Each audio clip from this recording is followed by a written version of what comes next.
ഈ കേരയും ചൂരയൊക്കെ തലേന്ന് തന്നെ കുക്ക് ചെയ്തിട്ട് പിറ്റേ ദിവസം ഉപ്പും പുളിയൊക്കെ പിടിച്ചിട്ടെടുക്കുന്ന ആ ഒരു രീതിയിൽ നിന്ന് വ്യത്യാസമായിട്ട് തയ്യാറാക്കിയ ഉടനെ തന്നെ നല്ല ഉപ്പും പുളിയുള്ള നല്ല ടേസ്റ്റുള്ളൊരു മീൻ കറിയുടെ റെസിപ്പിയാണ് ഞാനിന്ന് ഷെയർ ചെയ്യുന്നത്. ആദ്യം കറിക്ക് വേണ്ടിയിട്ടുള്ള അരപ്പ് റെഡിയാക്കാം. ഒരു സവാള, ഒരു തക്കാളി, ഒരു കഷ്ണം ഇഞ്ചി, 7-8 അല്ലി വെളുത്തുള്ളി, 1 ടീസ്പൂൺ കുരുമുളക്, 1/4 ടേബിൾ സ്പൂൺ മഞ്ഞൾപ്പൊടി, 2 ടേബിൾ സ്പൂൺ മല്ലിപ്പൊടി, മുളക് പൊടി 1.5 ടേബിൾ സ്പൂൺ. അത് എരിവുള്ളതും കാശ്മീരിയും കൂടെ മിക്സ് ചെയ്ത് വെച്ചാണ്. ഇനി കുറേശ്ശെ വെള്ളവും കൂടി ഒഴിച്ചിട്ട് അരച്ചെടുത്ത് വയ്ക്കാം. കുറേശ്ശെയായിട്ട് വെള്ളം ഒഴിച്ച് അരച്ചാൽ മതി.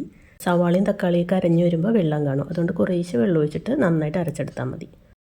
2 വലിയ പീസ് കുടംപുളി അത് നന്നായിട്ട് കഴുകിയിട്ട് വെള്ളത്തിലിട്ട് കുതിർത്തി വെച്ചിട്ടുണ്ട്. കേരയാണ് നമുക്ക് കറിക്കായിട്ട് എടുക്കുന്നത്. ചൂരയാണെങ്കിലും കുഴപ്പമില്ല. ഒരു മൺചട്ടി ചൂടാക്കിയിട്ട് അതിലേക്ക് വെളിച്ചെണ്ണ ഒഴിച്ച് കൊടുക്കാം. വെളിച്ചെണ്ണയിൽ ചെയ്യുന്നതാണ് ഈ കറിക്ക് ടേസ്റ്റ്. അതുകൊണ്ട് വെളിച്ചെണ്ണ ഒഴിക്കാം. 1 ടീസ്പൂൺ കടുകും 1/4 ടീസ്പൂൺ ഉലുവയും ചേർത്ത് കൊടുക്കാം. അത് പൊട്ടിക്കഴിയുമ്പോൾ ഉണക്കമുളകും കറിവേപ്പിലയും ചേർത്ത് കൊടുക്കാം. ഇതിൻ്റെ കൂടെ ഉള്ളിയോ സവാളയോ ഒന്നും ചേർക്കണം എന്നില്ല. നിങ്ങൾക്ക് താല്പര്യം ഉണ്ടെങ്കിൽ അത് ചെറുതായിട്ട് അരിഞ്ഞിട്ട് അതും ചേർത്ത് കൊടുക്കാം. ആ കറിവേപ്പിലേക്കൊന്ന് മൂത്ത് കഴിയുമ്പോൾ നമുക്ക് അരച്ച് വെച്ച അരപ്പൂടി ചേർത്ത് കൊടുക്കാം. മിക്സിയുടെ ജാറിലുള്ള എല്ലാ അരപ്പും ഈ ചട്ടിയിലേക്ക് ഇട്ട് കൊടുത്തിട്ട് നന്നായിട്ട് ഇളക്കി കൊടുക്കുക.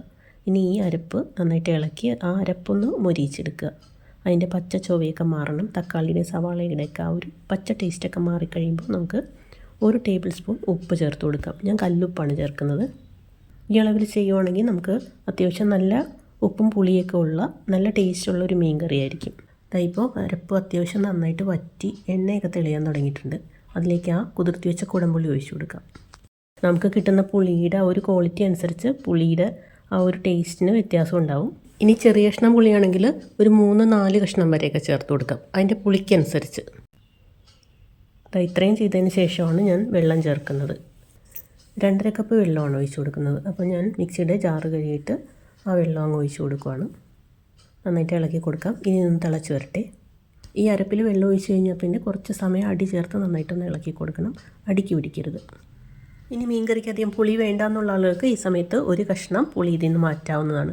നല്ല ഉപ്പും പുളിയൊക്കെ ഉള്ള ഉടനെ കഴിക്കാൻ പറ്റുന്ന ഒരു മീൻകറിയാണ് നമ്മൾ തയ്യാറാക്കുന്നത്. അതുകൊണ്ട് പുളി മാറ്റാത്തതാണ് നല്ലത്. ഇനിയിപ്പോൾ കഴുകി വൃത്തിയാക്കി വെച്ച മീൻ ചേർത്ത് കൊടുക്കാം. ഇത് കേരയാണ്. ചൂരയാണെങ്കിലും ഇതേപോലെ തന്നെ ചെയ്യാം. ഇനി അടി ചേർത്തൊന്ന് ഇളക്കി കൊടുക്കാം. എരിവിനായിട്ട് 2 പച്ചമുളക് കീറിയിട്ട് അതും ഇട്ട് കൊടുക്കാം. കറിവേപ്പില ഉണ്ടെങ്കിൽ അതും ചേർത്ത് കൊടുക്കാം. ഇനി ഇതൊന്ന് തിളച്ച് വരട്ടെ. ഹൈ ഫ്ലെയിമിലിട്ട് നമുക്ക് തിളപ്പിച്ചതിന് ശേഷം നന്നായിട്ട് തിളച്ച് കഴിയുമ്പോൾ മൂടി ഒരല്പം മാറ്റി വെച്ചിട്ട് ഒരു 30 മിനിറ്റ് ഈ കറി ഒന്ന് വറ്റിച്ചെടുക്കണം. ഇടയ്ക്കൊന്ന് ഇളക്കി കൊടുക്കണം. നല്ല ടേസ്റ്റുള്ള മീൻ കറിയാണ്. ഇതാ ചാറൊക്കെ കുറുകി എണ്ണയൊക്കെ തെളിഞ്ഞ് നല്ല ഉപ്പും പുളിയും എരിവൊക്കെയുള്ള നല്ല അടിപൊളി ഒരു മീൻ കറി. ചോറിൻ്റെ കൂടെ അപ്പത്തിൻ്റെ കൂടെയൊക്കെ കൂട്ടി കഴിക്കാൻ പറ്റുന്ന നല്ലൊരു മീൻ കറി റെഡിയായി. അപ്പോൾ എൻ്റെ വീഡിയോ ഇഷ്ടപ്പെട്ടു എന്ന് വിചാരിക്കുന്നു. Thanks for watching.